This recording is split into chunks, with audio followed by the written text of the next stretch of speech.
everyone, welcome to my channel Patna Nursing Classes. Today we discuss about CHN series. आज हम लोग CHN series को आगे बढ़ाते हुए फोर्थ एपिसोड में पहुंच गए हैं। इसके पहले हमने तीन एपिसोड करा जिसमें हमने कम्युनिटी हेल्थ नर्सिंग का बैकग्राउंड, उस कॉन्सेप्ट, कम्युनिटी का कॉन्सेप्ट, कम्युनिटी हेल्थ का कॉन्सेप्ट, नर्सिंग कॉन्सेप्ट हमने समझाया। आज हम इस वीडियो में बात करेंगे कॉन्सेप्ट ऑफ हेल्थ। जैसे कि मैंने पहले ही बताया था कि हम लोग CHN को एक सीरीज वाइज, CHN जो सब्जेक्ट है, कम्युनिटी हेल्थ नर्सिंग जो सब्जेक्ट है आपका, उसको एक सीरीज फॉर्म में हम लेकर चलेंगे। उसी फॉर्म में चलते हुए हम लोग आज बात करेंगे हेल्थ के बारे में। ये आपके यूनिट फर्स्ट का एक टॉपिक है।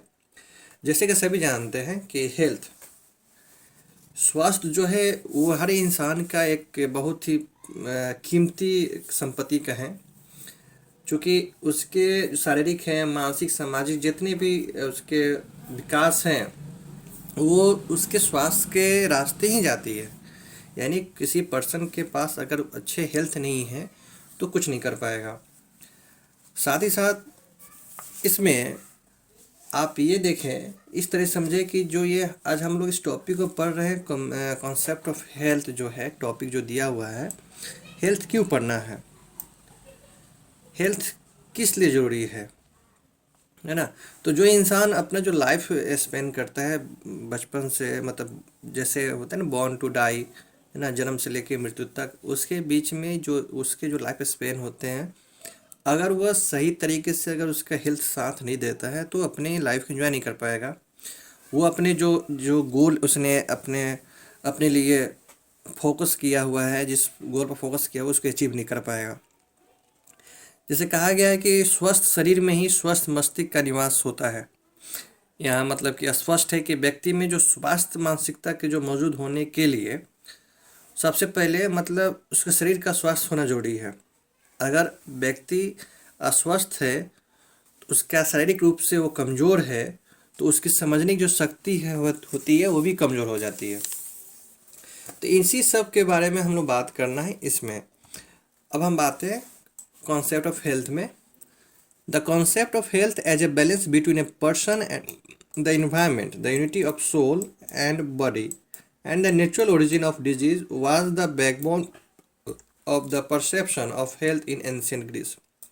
ये एक एंशिएंट ग्रीस में क्या होता था कि जो कॉन्सेप्ट था हेल्थ का, ग्रीस में क्या कॉन्सेप्ट था हेल्थ का पहले, कि जो बैलेंस है किसके बीच में, पर्सन एनवायरनमेंट के बीच में, है ना, और उसके आत्मा और शरीर के बीच में क्या बैलेंस चल रही है, नेचुरल ओरिजिन जो उसका जो and the natural origin of disease, ये सब जो शरीर की जो एकता है और रोग की प्राकृतिक उत्पत्ति जो है, ये क्या थे, परसेप्शन थे और धारणाएं थे। कब के, ग्रीस, एंशिएंट ग्रीस के। यानी कि वो लोग उनके उनके माइंड में चलता था कि जो हेल्थ है ये बैलेंस है, किसके बीच में बिटवीन करना है, between person and environment, the unity of soul and the body and the natural origin. लेकिन फिलहाल the modern understanding of health become official when the world health organization WHO at the time of establishment in 1948 included the definition of health in its constitution। लेकिन जो आधुनिकता जो आती गई, तो आधुनिक तौर पर समझने के लिए, स्वास्थ्य को समझने के लिए जब WHO बना 1948 में, तो उसने अपने कॉन्स्टिट्यूशन में एक हेल्थ का एक डिफिनीशन दिया, उसने डिफाइन करा। अब क्या डिफाइन करा, health is a state of complete physical, mental and social well-being and not merely the absence of disease or infirmity। मतलब WHO ने एक डिफिनीशन दिया जिसमें कहा कि जो स्वास्थ्य है, जो हेल्थ है, ये कंप्लीट फिजिकल है, मेंटल और सोशल वेलबींग है। यानी कि संपूर्ण शारीरिक, मानसिक तथा सामाजिक रूप से तंदुरुस्त होने की बात कही उसने, ना कि केवल बीमार है या अपंगता की अनुपस्थिति में। WHO ने फोकस किया, मैं इसको हाईलाइट कर देता हूँ, कि complete state of complete physical, mental and social wellbeing. फिर से समझ लीजिए, according to WHO, health is a state of complete physical, mental and social wellbeing and not merely the absence of disease और infirmity. स्वास्थ्य संपूर्ण शारीरिक, मानसिक तथा सामाजिक रूप से तंदुरुस्त होने की स्थिति है, केवल बीमार है या अपंगता का अनुपस्थिति मात्र नहीं है। अब इसका दूसरे पहलू देखते हैं, दूसरा डेफिनेशन देखते हैं। Operational definition of health: a condition of quality of the human organism expressing the adequate functioning of the organism in given condition, genetic और इन्वायरमेंटल। जो कंडीशन है या जो क्वालिटी है ह्यूमन ऑर्गेनिज्म का, उसके जो फंक्शन जो हैं, एडुकेट फंक्शन, ये जो ऑपरेशनल जो बात हम लोग कर रहे हैं डेफिनेशन के बारे में, ये दो टाइप के डेफिनेशन हो गए। एक तो आपके WHO हो गए, दूसरा जो कंडीशन जो है यानी कि जो आनुवांशिक या पर्यावरणीय परिस्थिति जो में जो जीवों के लिए, ऑर्गेनिज्म के लिए आवश्यक कामकाज, मतलब उसके फंक्शन के लिए व्यक्त करने के लिए जो स्थिति चाहिए, जो उसमें गुणवत्ता चाहिए, वो उसका हेल्थ हुआ। यानी कि वो अपने किसी काम को सही तरीके से कर सकता है, सही तरीके से कर पा रहा है, वो स्थिति होना चाहिए। ये एक गुड हेल्थ का डिफिनीशन है। अब आगे बढ़ते हैं। न्यू फिलोसफी ऑफ हेल्थ: अभी हाल फिलहाल में जो हेल्थ के बारे में नया फिलोसफी चल रहा है वो क्या है? Health is a fundamental human right. स्वास्थ्य जो है ह्यूमन राइट, फंडामेंटल, बेसिक है ना, जरूरी फंडामेंटल ह्यूमन राइट्स है ये एस होगा। Health is the essence of productive life. Health is intersectorial. Health is an integral part of development. Health is central to the concept of quality of life. Health involves individual, state, and international responsibility. Health and its maintenance is a major social investment. Health is a worldwide social goal. देखिए, पहले लोग क्या थे कि health के बारे में उतने सजग नहीं थे, लेकिन आज के दौर में हेल्थ एक बड़ी इशू है। लोगों का जो हेल्थ है वो पहले के अगर देखा जाए, कंपेयर किया जाए तो पहले के जो लोगों में जो हेल्थ के प्रति या उनके शारीरिक जो क्षमता थी जितनी मजबूत थी, वो उतनी अब नहीं हो पा रही है। इसके बहुत सारे कारण हैं, इसके बहुत सारे फैक्टर हैं, जिसके वजह से आज के डेट में आज के डेट में हम लोगों के जो हेल्थ हैं वो सही नहीं हो पाते हैं या उस पर अधिक ध्यान नहीं दे पाते हैं। इसके बहुत सारे फैक्टर्स हैं, उसमें सोशल फैक्टर हो गए, इकोनॉमिकल फैक्टर हो, बहुत सारे फैक्टर हो गए।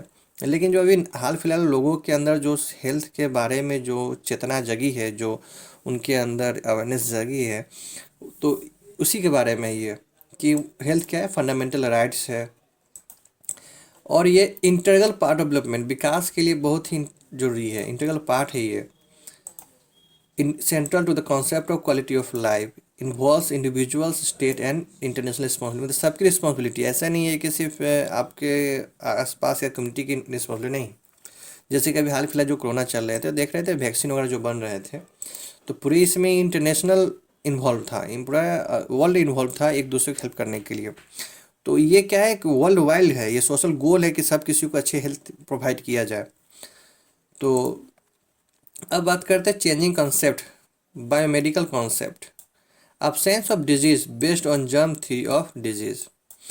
जर्म थ्योरी ऑफ डिजीज के बेस में अब्सेंस ऑफ डिजीज जो है ये हेल्थ को बताता है। बायोमेडिकल कॉन्सेप्ट के तहत हेल्थ को कैसे एक्सप्लेन करना है, कर रहा है अब्सेंस ऑफ डिजीज।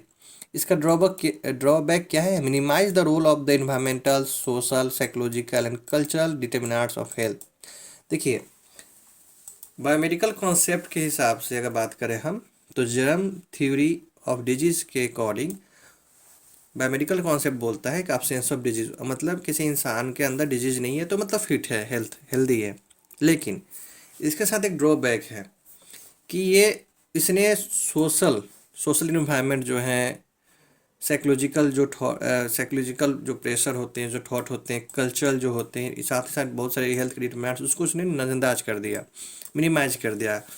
तो जबकि कहीं ना कहीं ये सभी जो हैं ये हेल्थ पे इफ़ेक्ट करते हैं। अब बात करते हैं ecological concept. According to the ecologist, health is a dynamic equilibrium between man and his environment.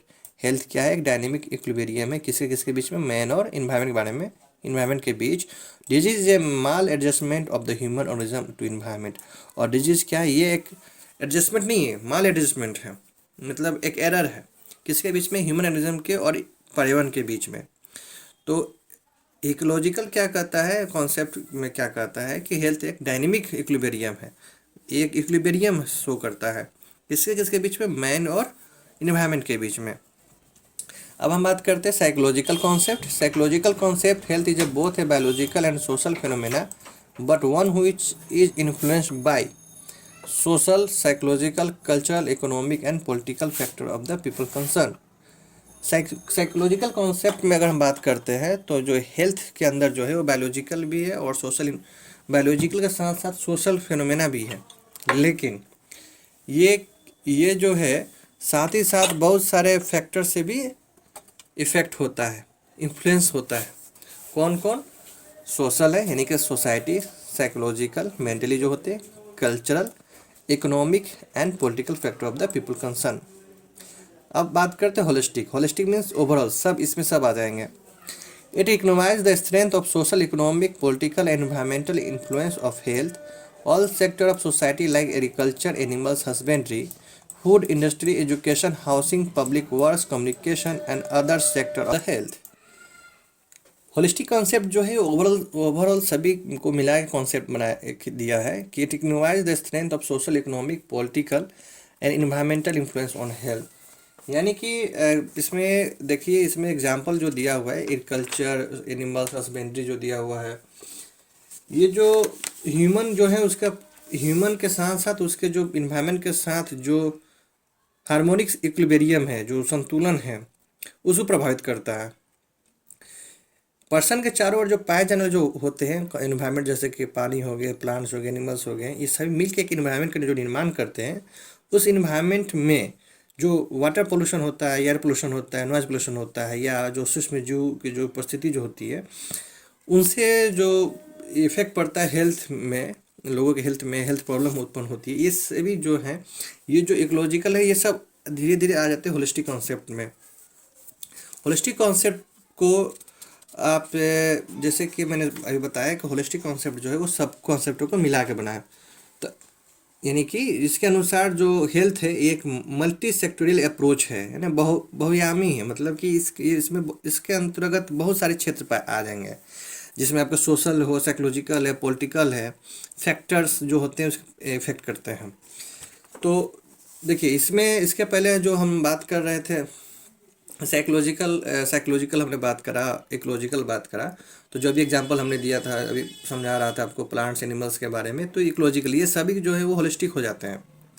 अगर साइकोलॉजिकल में हमने फिर बताया था सोशल है, साइकोलॉजिकल है, कल्चरल, इकोनॉमिक है, ये क्या है, मतलब इस कॉन्सेप्ट में क्या है कि जो मनोवैज्ञानिक जो रीज़न है व्यक्ति के स्वास्थ्य को प्रभावित करती है ना। इस कॉन्सेप्ट के अनुसार, मतलब ये साइकोलॉजिकल कॉन्सेप्ट के अनुसार जो हेल्थ का असेसमेंट होता है, आकलन जो करा जाता है, मेजरमेंट होता है, वो साइकोलॉजिकल फैक्टर्स को शामिल किया जाता है। इसमें साइकोलॉजिकल जो फैक्टर्स होते हैं उसको इंक्लूड किया जाता है, किस लिए? इंसान के हेल्थ को मेजर करने के लिए, असेसमेंट करने के लिए। तो इन सभी को लेके हम बात करेंगे तो ये आ जाएंगे होलिस्टिक में। जैसे बायोमेडिकल के जो बारे में हम लोग बात किए थे कि अब्सेंस ऑफ डिजीज है ना। अब्सेंस ऑफ डिजीज मीन्स क्या, मतलब उसके अंदर कोई डिजीज ही ना हो, है ना। ये जो बेस्ड किस पे, जर्म थ्योरी पे बेस्ड था, यानी कि जो ऐसा जो थ्योरी जो जर्म रोगाणु सिद्धांत आधारित है। इस कॉन्सेप्ट के अनुसार क्या था, व्यक्ति का शरीर एक मशीन की तरह काम करता है, अगर मतलब उसके कई पार्ट्स पुर्जे होते हैं, जैसे बहुत सारी इसमें जो सिस्टमेटिक जो सिस्टम है, हार्ट वगैरह है, किडनी हो, लीवर है, इन सभी के साथ काम करता है। अगर उसमें किसी एक की खराबी आ जाती है तो उसमें उसके हेल्थ का दिक्कत होने शुरू हो जाता है। तो जब, लेकिन हाँ, इसमें जो ड्रॉबैक हमने स्टार्टिंग बोला कि इसमें इसने मिनिमाइज कर दिया एनवायरमेंटल को, सोशल को, साइकोलॉजिकल। तो ये क्यों किया? क्योंकि ये इसका मानना था कि जब बॉडी के, जैसे कि बॉडी के इंटरनल ऑर्गन जो काम कर रहे हैं उसमें तो सोशल इफेक्ट नहीं पड़ेगा, साइकोलॉजिकल इफेक्ट नहीं पड़ेगा, कल्चरल नहीं पड़ेगा, इसलिए जो इसके अंदर जो सिस्टम है, जो अंदर के जो सिस्टम, उसी के इफेक्ट होने से ही हेल्थ का इशू होते हैं। तो उसने सिर्फ इंटरनल जो इन्वायरमेंट उसको लिया। तो ये सभी जो है, ये आप अगर एग्जांपल आता है तब बायोमेडिकल में ये डालेंगे, है ना। इकोलॉजिकल में जो हमने समझा है कि कैसे पैथोजेंस और आपके प्लांट्स वगैरह, इन्वायरमेंट, एयर पोल्यूशन वगैरह आती है, सब सारा चीज़ आ जाएंगे। साइकोलॉजिकल में उसके जो उसके मेजरमेंट करना, जो बहुत साइकोलॉजिकल फैक्टर हैं वो इफेक्ट करते हैं ना, मेंटली इफेक्ट होते हैं। और होलिस्टिक में क्या होगा, आप सभी को मिला के डाल सकते हैं। अब हम बात करते हैं, देखिए हाँ, होलिस्टिक एक view, ancient view, sound mind in A sound body in A sound family in A sound environment. क्या है, अच्छा सही दिमाग स्वस्थ बॉडी में और स्वस्थ फैमिली में और स्वस्थ इन्वायरमेंट में पाई जाती है। Emphasis on promotion and protection of health, इसने किस पे किया, प्रमोशन और प्रोटेक्शन ऑफ हेल्थ के लिए उस पर मतलब प्रेशर किया, दबाव दिया। अब हम बात करते हैं पॉजिटिव हेल्थ के बारे में। The state of positive health implies the notation of perfect functioning of the body and mind. Positive health means क्या है कि गुड हेल्थ, जैसे क्या है कि अगर बॉडी का जो फंक्शन है, अगर बॉडी का जो आपके पार्ट पुर्जे सही काम कर रहे हैं, परफेक्ट फंक्शनिंग चल रही है ना, और आपके बॉडी जो है माइंड के साथ अच्छे तरीके से रेगुलेट कर पा रहा है, तो आप उसको पॉजिटिव हेल्थ कहेंगे। It includes all the three aspects which are in a perfect state and include biological, psychological and social. ये डबल हो गई, इसको नहीं, यहाँ पे नहीं होगा, इसको मैं थोड़ा सा, इसको मैं सही कर देता हूँ, ये क्रॉस हो गया। बायोलॉजिकल है, साइकोलॉजिकल एंड सोशल, ये तीनों जो हैं ये अच्छे साउंड हैं, गुड साउंड्स यानी कि अच्छे होंगे, तो ये पॉजिटिव हेल्थ में आएंगे। Positive health is however mirage because everything in our life is subject to change, है ना। मिराज एक टाइप का है, जैसे कि मिराज जो होता है ना, वो दूर से लगता है कि है लेकिन नहीं हो पाता है, लेकिन तो उसी टाइप का है ये, मतलब इसको कहा एक तरह से, इसको एक समझने के लिए एक तरह से कहें, एक कोटेशन यूज किया गया है, everything in our life is subject to change. Responsibility for health, health के लिए कौन कौन सी रिस्पॉन्सिबल है। इंडिविजुअल रिस्पॉन्सिबिलिटी, अपनी खुद की रिस्पॉन्सिबिलिटी है कि हम स्वस्थ रहें, अपने को सफाई स्वच्छ रखें। कम्युनिटी रिस्पॉन्सिबिलिटी, कम्युनिटी की रिस्पॉन्सिबिलिटी है कि उसके कम्युनिटी में जितने लोग, उस सबकी जो हेल्थ इशू है वो सही हो ना, जितने भी उसके हेल्थ नीड, उसके हेल्थ सही हो, उसको बीमार अगर हो, डिजीज़ है, या उसको जो भी हेल्थ सर्विसेज प्रोवाइड करानी है वो प्रोवाइड कराए। स्टेट रिस्पॉन्सिबिलिटी, राज्य की रिस्पॉन्सिबिलिटी है कि अपने राज्य के अंदर जितने भी पब्लिक है, कम्युनिटी है, उसके हेल्थ को ध्यान रखें।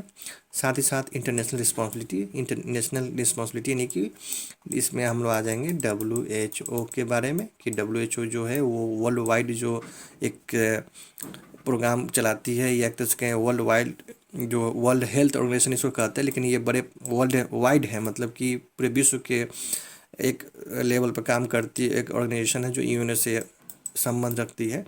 तो ये क्या है, ये सब रिस्पॉन्सिबिलिटी है, लेकिन साथ ही साथ इसके अंदर भी बहुत सारे जो है फैक्टर है वो रिस्पॉन्सिबल है। लेकिन अगर ओवरऑल देखा जाए तो ये चार जो मेन रिस्पॉन्सिबिलिटी जो है रिस्पॉन्सिबल हैं जो पब्लिक के हेल्थ के लिए। तो इसमें सिर्फ इस वीडियो में सिर्फ हमने बात करा कि हेल्थ के बारे में, इसके अगले वीडियो में बात करेंगे डिजीज़ के बारे में, कॉन्सेप्ट ऑफ डिजीज़। अभी हम सिर्फ स्टार्टिंग चल रहे हैं, तो आप एक बार सर्च से जाओ, फिर से देख लें। कॉन्सेप्ट हेल्थ के बारे में हमने बात करा, जिसमें WHO की डिफिनेशन क्या कहता है।